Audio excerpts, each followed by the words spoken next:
Es momento de conversar con quienes lideran ideas transformadoras. Sin pretexto.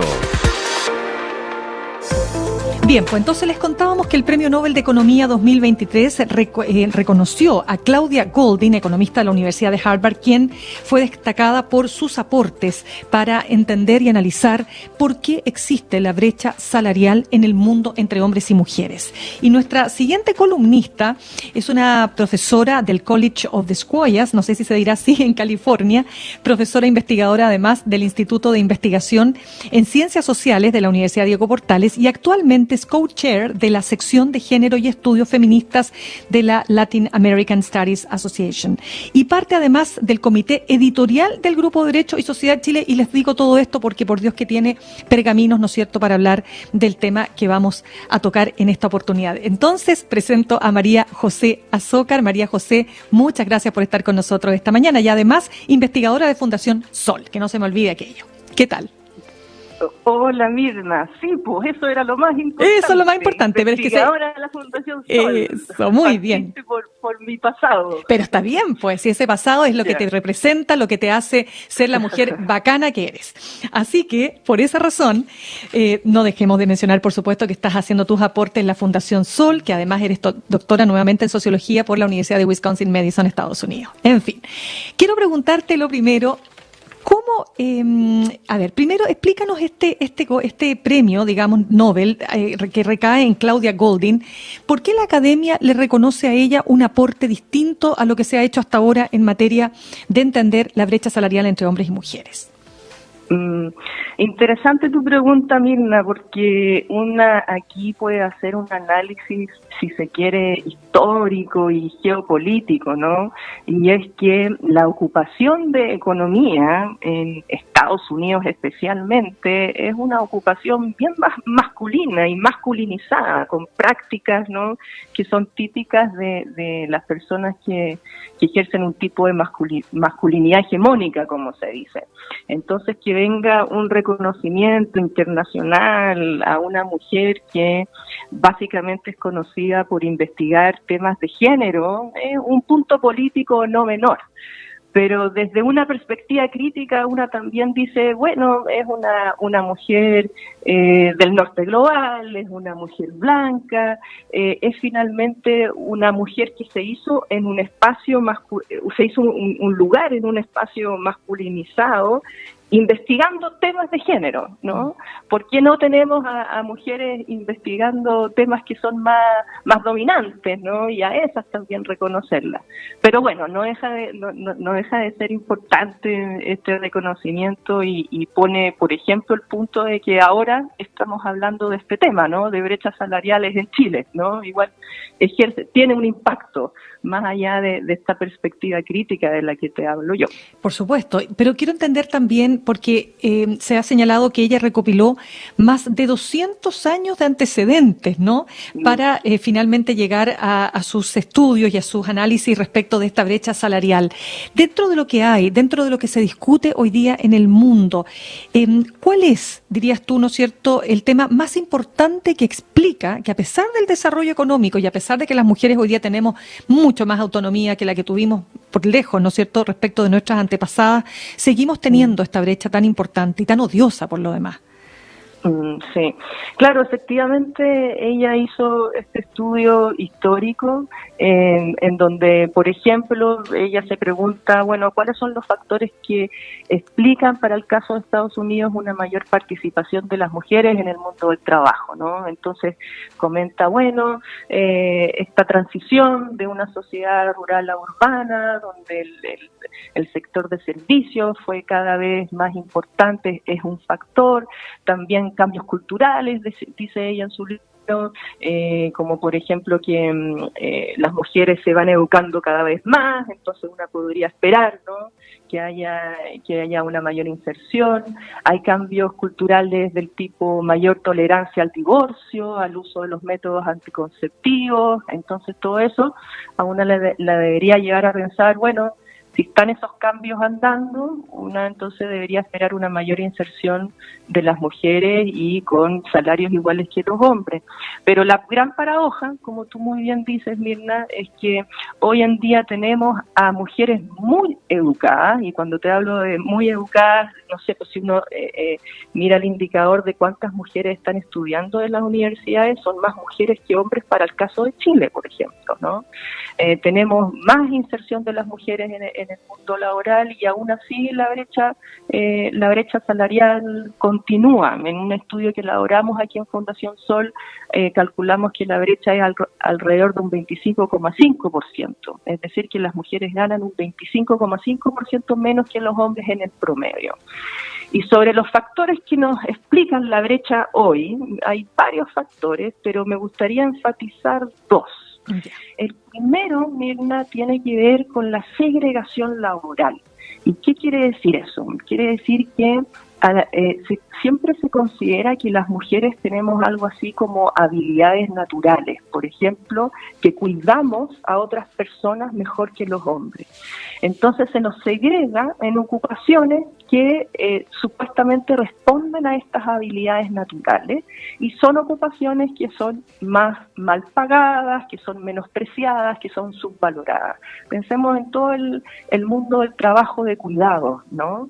Y aquí Goldin en su libro del año 90 da un ejemplo que a mí me gusta usar mucho y que tiene que ver con la historia de la ocupación del secretariado, ¿no? Uh-huh. Hasta finales de los años 1800, ser secretario era algo considerado como muy masculino, y se decía que las mujeres tenían, para el caso de Estados Unidos, ¿no?, tenían muy pocas habilidades naturales para ser secretarias. Se consideraba que era una tarea muy muy difícil para ella. Bueno, y todo cambia luego de la Segunda Guerra Mundial, cuando en Estados Unidos, cuando las mujeres se insertan, digamos, por necesidad, por obligación, a esta ocupación de secretariado, y lo que tenemos como consecuencia es que la ocupación del secretariado, además de sexualizarse en extremo, ¿no?, bajó en promedio sus salarios en comparación a lo que era antes.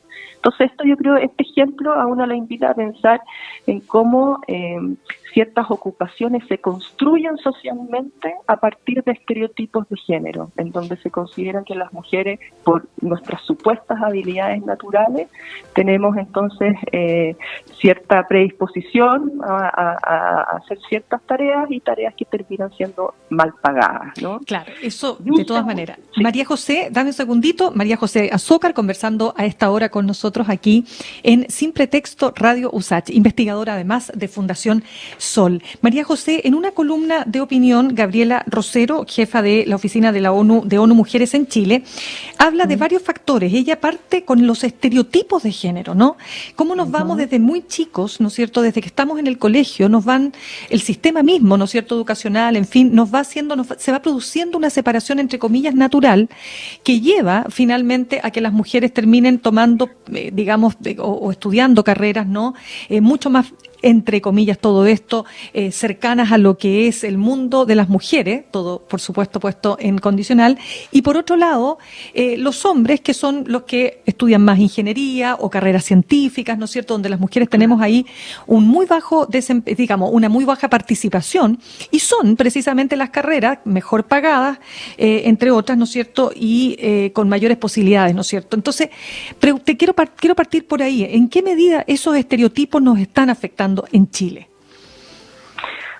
Afectan mucho, Mirna, y efectivamente aquí se ha hecho un trabajo bien importante desde perspectivas feministas en la economía para, por ejemplo, hacer comparaciones entre países, como, no sé, todo lo que acá en Chile y también en Estados Unidos son las ocupaciones como de ingeniería en computación, ¿no?, que siempre se consideran como ocupaciones muy masculinas. Bueno, en otros países son ocupaciones femenizadas, ¿no?, por precisamente ocupando los estereotipos de género de otra manera, porque se consideran que, no sé, la ingeniería en computación son tareas muy repetitivas, que no exigen como una gran teoría por parte de las personas, entonces ahí los estereotipos de género funcionan de otra manera. Te hago este punto porque también aquí hay variación en la manera como construimos las relaciones de género, ¿no? Y por otra parte, no dejo de decir que cuando hablamos de relaciones de género o de estereotipos de género, también es importante considerar aquí cómo construimos la masculinidad también, ¿no? Y por ejemplo, te hablaba antes de ingeniería de computación, ahí también se construye un tipo de masculinidad en donde es una persona que se dedica a su trabajo 24/7, que es algo así como estos hombres medio nerds, claro, como un robot, con poca habilidad social. Eso también es una construcción de género, ¿no? Y que investigaciones como la de Goldin abren la puerta para hacer ese tipo de preguntas también, no solamente cómo varían las brechas salariales entre hombres y mujeres, sino que también cómo varían entre hombres y cómo varían entre mujeres. Entonces, dicho eso, claro, lo que tú me decías, Mirna, de cómo estos estereotipos afectan hasta el día de hoy. Bueno, te doy un ejemplo bien concreto. En otra investigación que realizamos en Fundación Sol, que se llama Los verdaderos salarios, ¿no? Fuimos comparando las brechas salariales por ramas, y ahí, claro, ramas que consideramos más masculinizadas, como las actividades financieras y de seguros, claro que se ve una brecha salarial, ¿no? Y en cambio en ramas de la economía, que las consideramos más feminizadas, bueno, ahí los hombres siguen teniendo mejores salarios, porque tienen algo así como una escalera invisible, en donde los hombres, no sé, tienen tareas de liderazgo, por ejemplo, porque se hace esta conexión casi natural entre masculinidad y liderazgo. Entonces, hombres generalmente en carreras feminizadas, pensemos por ejemplo párvulo, pensemos, no sé, trabajo social, tienen no mejores salarios porque se les pide mayores tareas de liderazgo, ¿no? Se les exige incluso. Y eso también, de nuevo, tiene que ver con cómo vamos construyendo la masculinidad también. Claro. Y hay algo que se me quedó en el tintero, sí, Mirna, perdón, respecto a la pregunta que me hacías, cómo nos explicamos la paradoja, ¿no? Y tenemos más mujeres en la educación superior y aún así permanece la brecha salarial. Eso. Claro. Entonces un elemento importante es la segregación laboral, y otro elemento importante que Goldin le puso mucho ahí énfasis tiene que ver con normas culturales que se relacionan con la maternidad y que se relacionan con un ideal de trabajador que tenemos en mente. Es que ahí quería entrar justamente, María José. Sí. ¿Por qué finalmente se valora mucho más? Claro, las mujeres tenemos lo que se llama la carga mental, la capacidad de tener que estar siempre en 800 lugares al mismo tiempo, desde resolver las tareas mínimas del hogar, pasando por las cosas que tienen que ver con los niños, el colegio, las tareas, etcétera, y luego el trabajo. Y terminamos en una realidad donde los empleadores, ¿no es cierto?, los gerentes de compañías, los jefes inmediatos valoran más al que está todo el día en el trabajo, y normalmente esos son los hombres, ¿o no? Exactamente. Ese es todo el rollo que tira ahí la Claudia Goldin en sus estudios. Que me encantó. Y que básicamente es todo el rollo y lo presenta como una suma y cero. ¿Y qué quiero decir con esto? De que, por una parte, como tú muy bien dices, Mirna, vivimos en una sociedad donde se premia que una esté trabajando 24/7 y que toda tu identidad esté en el trabajo, ¿no? Siempre disponible.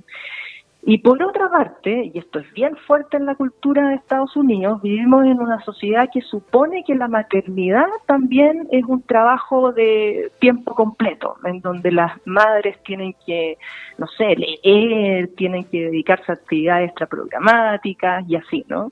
Entonces, cuando tú tienes a mujeres que se insertan en trabajo y tenemos a estas dos grandes normas hegemónicas, que tiene que estar 24/7 como madre y 24/7 como trabajadora, bueno, hay una suma y cero, y al final las mujeres se ven acorraladas a elegir, ¿no? O es lo uno o es lo otro.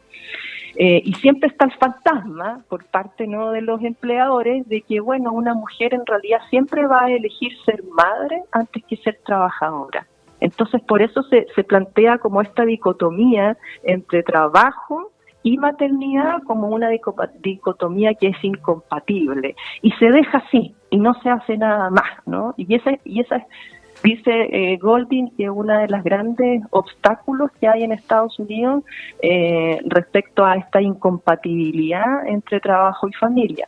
Pero aquí quiero decir otra cosa que también fue importante en el trabajo de esta mujer economista, y es que esta es una historia que fundamentalmente afecta a mujeres blancas de Estados Unidos.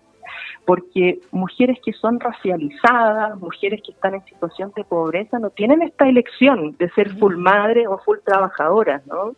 Este es un dato no menor para Claudia Goldin y para toda la literatura en realidad que tiene una perspectiva feminista, que aquí es bien importante también recordar que no todas las mujeres somos iguales y que hay mujeres que por más que quieran, no sé, participar de alguna política de conciliación, como se dice, no pueden, porque sus salarios ya son muy bajos. Totalmente. Oye, nos queda pero cualquier cantidad de temas que me encantaría seguir conversando contigo, pero lamentablemente se nos acaba el tiempo, así que invitadísima para otra oportunidad María José Azócar, investigadora de la Fundación Sol, por traernos además este tema tan relevante, no solo para las mujeres, esto también es importante para los hombres y para la sociedad que construimos. Muchas gracias. Muchas gracias a ti, Mirna, y ahí un saludo a todo el equipo de la radio. Gracias a ti también.